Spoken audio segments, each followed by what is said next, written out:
قرآن مجید نے جو ہمارے لیے راستہ کھولا ہے توبہ، بڑے سے بڑا گناہ ہو، شرک ہو، 2 مرتبہ سورہ نساء میں فرمایا ان اللہ لا یغفر ان یشرک بہ ویغفر ما دون ذلک لمن یشاء، اللہ اسے ہرگز معاف نہیں کرے گا کہ اس کے ساتھ شرک کیا جائے، ہاں اس سے کم تر گناہ جس کو چاہے گا بخش دے گا، لیکن وہ بھی توبہ کر لو فارغ، آج ترک کر دو فارغ، کوئی اس کے اثرات نہیں ہے۔ زہر کھاؤ گے مرو گے، لامحالہ مرو گے، یہ اس کا فزیکل اثر ہے، اور اب وہ جو ہے آپ اس کا ازالہ نہیں کر سکتے، وہ تو کھا لیا، کھایا گیا۔ گناہ کے بعد یہ نہیں ہے کہ اس کے مورل جو اثرات ہیں بد ہیں ان سے بچنے کی کوئی شکل نہ ہو، یہ انتہائی مایوسی پیدا کرنے والی شے ہے۔ لہذا فرمایا الا من تاب، سوائے اس کے جو توبہ کرے۔ تابا یتوب توبن، آبا یعوب اوبن، یہ بڑے قریب کے الفاظ ہیں۔ آبا یعوب اوبن سے اواب بنا، اوابین، اللہ کی طرف رجوع کرنے والے، بہت رجوع کرنے والے، بہت رجوع کرنے والے۔ اللہم ربنا اجعلنا منہم، اسی طرح توابین، بہت توبہ کرنے والے، بہت توبہ کرنے والے، بہت توبہ کرنے والے۔ اس لیے فرمایا کہ کل بنی آدم خطاؤون، یہ حضور کی حدیث ہے، بہت ہے، تمام بنی آدم خطا کار ہیں۔ خطا تو در حقیقت مبالغے کا صیغہ ہے۔ کل بنی آدم خطاؤون، ہر انسان جو ہے آدم کی اولاد کا بہت خطا کار ہے۔ وخیر الخطائین التوابون، ان خطاؤون کے اندر بہترین لوگ ہوئے جو توبہ کرتے ہیں۔ اور یہاں تک فرمایا گیا کہ آپ نے ایک گناہ سے توبہ کی، پھر کہیں حالات ایسے ہو گئے کہ آپ اپنے نفس پر قابو نہ رکھ سکے، پھر گناہ صادر ہو گیا، پھر توبہ کرو، کرتے رہو کرتے رہو۔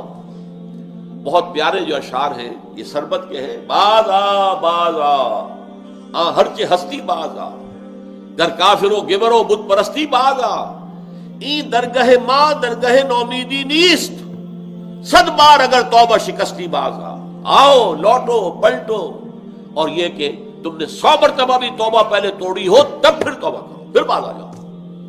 ایک حدیث میں آتا ہے کہ ایک انسان خطا کرتا ہے، غلطی کرتا ہے، توبہ کرتا ہے، پھر توڑ بیٹھتا ہے، پھر غلطی کرتا ہے، خطا کرتا ہے، پھر توبہ کرتا ہے، جب تک وہ توبہ کرتا رہے گا اللہ کی رحمت کا دامن اس کے ہاتھ میں رہے گا۔ بلکہ ایک جگہ تو آتا ہے کہ ایک مرحلہ آتا ہے کہ پھر شیطان تھک جاتا ہے، چھوڑ دیتا ہے اسے کہ یہ تو توبہ کر ہی لے گا، تو فائدہ کیا میں اسے گمراہ کر کے کسی غلط جو ہے کام کے اندر ڈالوں، تو اب یہ وہ بھی تھک جائے گا۔ لیکن یہ ہے کہ اللہ تعالیٰ نے توبہ کا دروازہ بند نہیں کیا، اور اس سے سارا گناہ سائل۔ التائب من الذنب کمن لا ذنب لہ، کس قدر جامع الفاظ ہے۔ گناہ سے توبہ کرنے والا ایسا ہے جیسے اس نے کبھی گناہ کیا ہی نہیں تھا۔ یہ نہیں ہے یلقا اسامہ جو ہے اب اس کی پاداش تو لگی رہے گی، وہ گناہ کے اثرات تو چلیں گے، نسل بعد نسل چلیں گے، نہیں، اللہ تعالیٰ صاف کر دے گا، واضح کر دے گا۔ بلکہ آگے آ رہا ہے اللہ تعالیٰ اس کی برائیوں کو بھلائیوں سے بدل دے گا۔ نام اعمال میں جو اندراجات تھے کہ اس نے یہ گناہ کیا، یہ گناہ کیا، یہ گناہ، توبہ کی ہے، وہ سب صاف ہو جائیں گے، اس کی جگہ پر نیکیوں کا اندراج ہو جائے گا۔ اصل میں ہمارے ہاں بھی اس معاملے کے اندر جو ہے بڑی کوتاہی ہے بعض لوگوں کے ہاں۔ یہ بات پورے طور سے واضح نہیں ہے کہ کتنی عظیم یہ نعمت ہے جو اسلام نے توبہ کی عطا کی۔ اس کے بارے میں آپ کو ایسی ایسی حدیثیں ملیں گی۔ یہ حدیث جو ہے میں جو آپ کو سنانے چلا ہوں یہ ہے متفق علیہ، بخاری اور مسلم دونوں میں، لیکن بخاری میں مختصر ہے، مسلم میں ذرا مفصل ہے۔ میں وہ روایت مسلم سنا رہا ہوں۔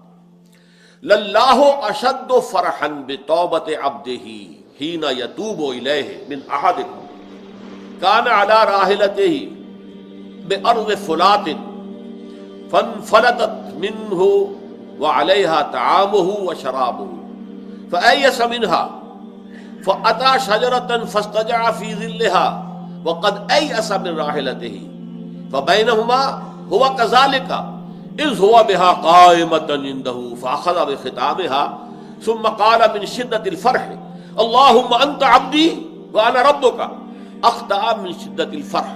یہ صحیح مسلم کی روایت۔ فرماتے ہیں حضور اللہ کو اپنے گناہگار بندے کی توبہ سے جو خوشی ہوتی ہے، جو خوشی ہوتی ہے وہ اس شخص سے بھی بڑھ کر ہے جس کی اب مثال دے رہے ہیں۔ وہ مثال کیا ہے کہ ایک شخص لق و دق صحرا میں سفر کر رہا تھا، ایک اونٹ پر تھا، اونٹ ہی پر اس کا جو ہے جو راشن ہے کوئی کھانے پینے کے لیے وہ بھی سامان ایک طرف کو لٹکا ہوا ہے، اور پانی بھی ہے، پانی بھی لٹکا ہوا ہے، چھاگل ہے، کچھ ہے، پانی بھی اسی پر۔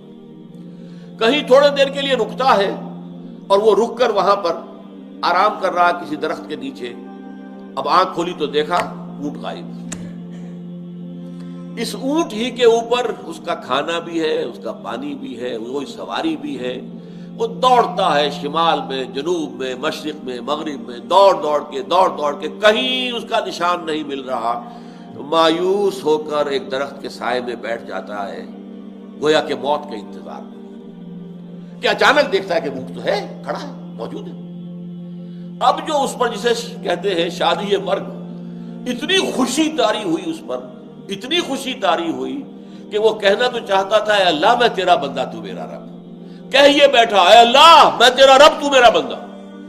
یعنی جو اس طریقے سے اتنا وہ پاگل ہو گیا اس وقت اپنی خوشی کی وجہ سے، فرط مسرت میں، کہ وہ اتنی بڑی غلطی کر بیٹھا کہ اس نے یہ کہا اللہم انت عبدی، تو میرا بندہ ہے، وانا ربک، اور میں تیرا رب۔ یہ خوشی کا تصور کیجیے۔ اس طرح بائبل کی بڑی پرانی سٹوری ہے، دی پروڈیگل سن۔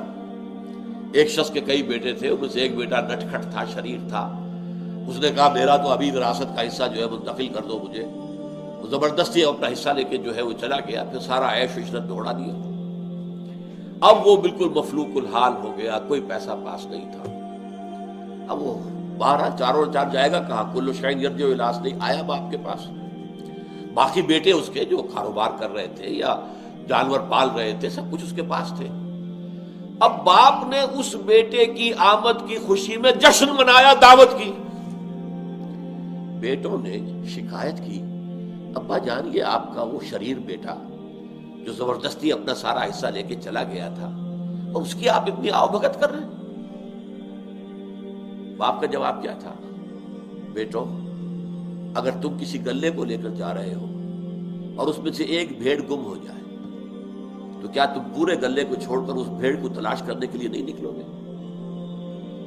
میرے گلے کی ایک یہ بھولی ہوئی بھٹکی ہوئی بھیڑ تھی جو آج مجھے واپس مل گئی، تو میں تو اس کے اوپر مسرت کا جشن منا رہا ہوں۔ تو یہ ہے انسان غلط راستے سے واپس آئے، مڑ جائے۔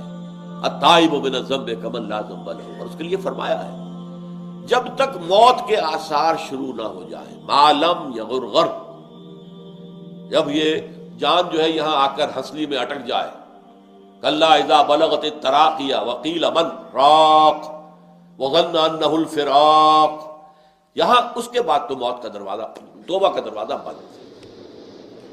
اسی طریقے سے جب آثار قیامت شروع ہو جائیں گے، اور ان میں علامات قیامت بہت سی ہیں، صغیر بھی ہے، کبیر بھی ہے، بڑی بھی ہے، تو وہ جو اکبر العلامات ہیں، جو زیادہ سب سے زیادہ بڑی، ان میں سے سورج کا مغرب سے طلوع ہونا ہے۔